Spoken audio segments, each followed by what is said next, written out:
ఏమండి నాకు 5:30కి నోటీస్ ఇచ్చారండి. 5:30 అవ్వకుండా కూడా బిల్లింగ్ పడగొట్టేశారు వచ్చి 5:30కు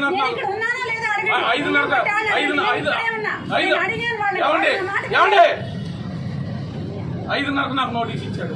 నా వాట్సాప్లో ఉంది, అన్ని లాయర్ గారు చూపించమన్నాడు. నేను చంద్రబాబు నాయుడు గారు కలిసిన, పవన్ కళ్యాణ్ గారిని కలిసిన, తిరుమల గారిని కలుస్తున్నాను, మహాశర్మ రాజేష్ గారిని కలుస్తున్నాను, ఆయన ఎవరో జడశ్యామ గారిని అంటే అందరూ తీసుకెళ్తానని అంటాడు. అది మరి నాకు సహాయం చేసి మీరు అందరూ వచ్చిందండి. ఇవన్నీ కూడా పంపించండి. రేపు నేను చంద్రబాబు నాయుడు గారి దగ్గరికి, పవన్ కళ్యాణ్ గారి దగ్గరికి ఆల్రెడీ లోకేష్ గారికి మెసేజ్ పంపించాను. తెలియదు నాకు వైసీపీలో నాకు ఈ అవమానం జరుగుతుందని చెప్పేసి నేను ఫోన్ చేసిన నాని గారికి ఫోన్ చేశాను. ఫోన్ ఎత్తట్లేదు, రాలిపోయాడు. వెల్లంపల్లి గారు ఆఫీస్ తీసేసాడు. అన్నయ్యకి ఫోన్ చేశాను. నాకు ఈ సహాయం చేసి ఈ స్థితిలో నేను చేసి నువ్వు చేసుకోవాలని చేసిన దానికి చేసిన కూడా టీడీపీ పెద్దలే చేశాడు. ఒక యువ నాయకుడు, మాజీ ఎమ్మెల్యే, నువ్వేం కంగారు ప్రభాకు నేనున్నా, నేను చంద్రబాబు నాయుడు తీసుకెళ్తా, చంద్రబాబు నాయుడు గారు తీసుకెళ్ళావు, ఓనం వేసిన కాళ్ళు పట్టుకోవడం వద్దు, చంద్రబాబు నాయుడు గారు కాళ్ళు పట్టుకో, నువ్వు ఎల్ఈడీలో ఏంటో ఆటో కొనుక్కో, నీకేం ఇబ్బంది, ఆటో కొనుక్కొని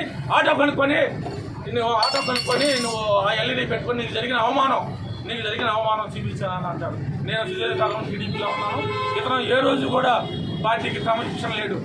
గెలిచిన 3 శుక్రవారాలకే మినిస్టర్ పదవి ఇవ్వలేదని చంద్రబాబు నాయుడు గారు కాపులు పొందుకోవచ్చారని చెప్పాడు. ఆర్టీఓ ఐఏఎస్ ఆఫీసర్ సుబ్రహ్మణ్యం గారిని కొడతానికి వెళ్ళాడు.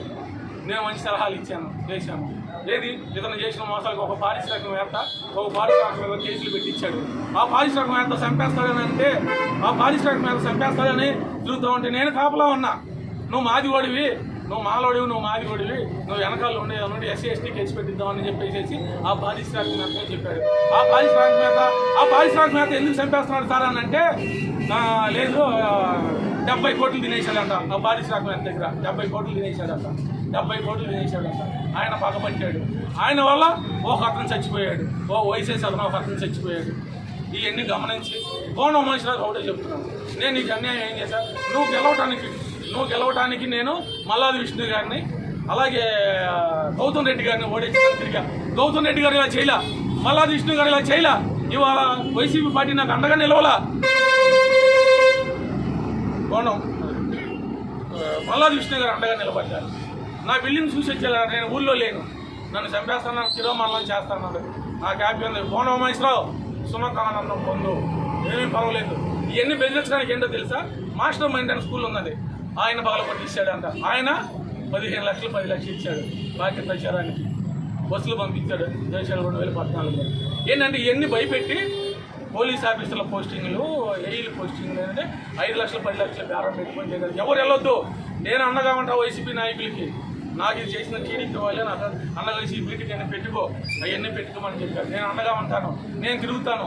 ఈ సెంట్రల్ నియోజకవర్గాలు 21 డివిజన్లలో నాకు జరిగిన అన్యాయం పగలగొట్టింది. నా డాక్యుమెంట్స్ చూపిస్తానండి. నేను తప్పు చేస్తుంటే ఈ విధానం కాదు కదా. నాకు 24 గంటలు నాకు పర్మిషన్ ఇచ్చి 8 గంటల్లో 9 గంటలు అధికారులకి బుద్ధి ఉండాలి. ఆ అధికారులతో పని చేశాను.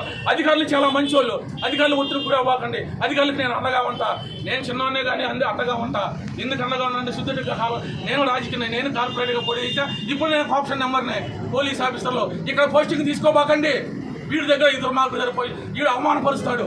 వీడు జగన్మోహన్ రావు గారు అని చెప్పేసి ఒక సీఏ గారు ఆత్మహత్య చేసుకున్నాడు. 2014లో అతనికి యాంటీగా ఏం చేయలే. 2014 నేను బాగుండగా ఆ సీఏ గారు ఏం చేశాడంటే లాండ్ ఆర్డర్ని పర్యవేక్షిస్తే ఆ సీఏ గారిని పిలిపించేసి ఇంటి దగ్గర కూర్చోబెట్టి చేసి ఆ సీఏ గారిని జగన్మోహన్ రావు గారు ఆర్థిక పరిస్థితులు కొద్దిగా ఆనెస్ట్ ఆఫీసర్ కొద్దిగా ఏంటంటే అదొక డిఫరెంట్. భార్య పిల్లలు ఫీజులు కట్టలేక అవమానం పడలేక ఆయన చెప్పేసి ఆయన చనిపోయాడు. నేను చనిపోదాం అనుకున్నా, నన్ను చనిపోవద్దు అంటాడు. హైకోర్టు మాజీ జడ్జి గారు నువ్వు చనిపోవద్దు, అన్నీ నేను చేసి పెడతాను. కోనరామ మహేశ్వర కళ్యాణ మండపం మీద కేసు పెట్టు. కోనరామ మహేశ్వర గారి మీద కమర్షియల్ బిల్డింగ్లు ఉన్నాయి. అయినా నాకు ఎలా తెలుస్తుందంటే ఆ మున్సిపల్ అధికారి ఏమంటాడంటే, మంగళవారం రా, అతను అఫిడవిట్లో ఇచ్చిన నీ కాగితాలు ఇస్తాను జగదీష్, సోది కబుర్లు చెప్పొద్దు. 13వ తారీఖు నేను వెళ్ళి స్టే తీసుకోమన్నాను. ఎదవా స్టే తీసుకోమని తీసుకెళ్ళే ఏమవుతుంది అని నేను కొనుక్కున్నది కదండి. నాకు స్టే ఎందుకన్నా. ఇదే భవన హోమేశ్వర గారు ఈ స్లాబ్ చేయించాడు. ఇదే భవన హోమేశ్వర కూల్ చేశాడు. 2014 ఎంతమంది చెప్పారు నా దగ్గర ఉన్నాయి. ఒకటి మంచిగా పేదలు చెప్పండి, మళ్ళీ పొరపడతారేమో.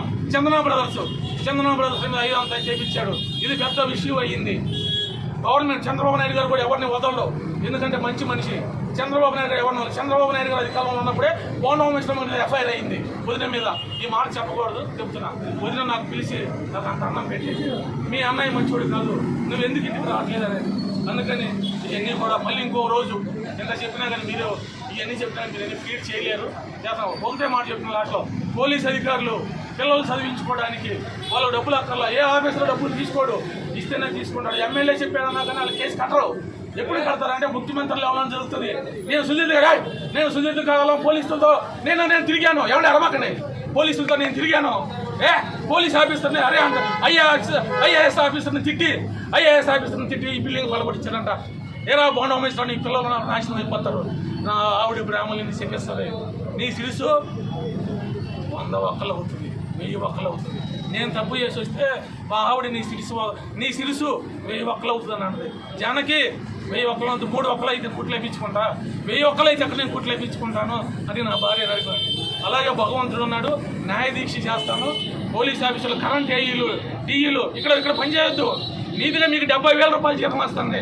వాడు పోలీస్ ఆఫీసర్ని ఐఏఎస్ ఆఫీసర్, ఇందాక ఐఏఎస్ ఆఫీసర్ చెప్పాడు నేను కార్పొరేటర్నే కదా, నేను కార్పొరేటర్నే కదా, నేను ప్రజాప్రతినిధే కదా. వాడు గెలవడం కోసం నేను ఇవన్నీ చేసి నన్ను చంపేస్తాను, నాకు శిరోమండలం చేపిస్తాను అంటున్నాడు. నా కుటుంబం మొత్తం చేసుకుంటాం, వారానికి వస్తాను, నెలకు వస్తాను, ఇక్కడే చేయించుకుంటాము. ఈ పగలగొట్టింది డాక్యుమెంట్లు అన్నీ కూడా చంద్రబాబు నాయుడు గారికి, హైకోర్టు జడ్జి గారికి అన్నీ చూపిస్తాము. ఏమండి జనాలు ఉన్నారు, ఐఎఫ్ఐలో బ్యాంకుల్లో ఉన్నారు, ఇవన్నీ చేస్తారా? ఎన్ని చేసి పగలగొడిస్తారా? టైం ఎవరు? ఆఫీసర్లో మిమ్మల్ని ఏమంటలేదు. ఆఫీసర్ మీరు మిమ్మల్ని ఏమనకూడదు, ఎందుకంటే మీరు ఎంతమంది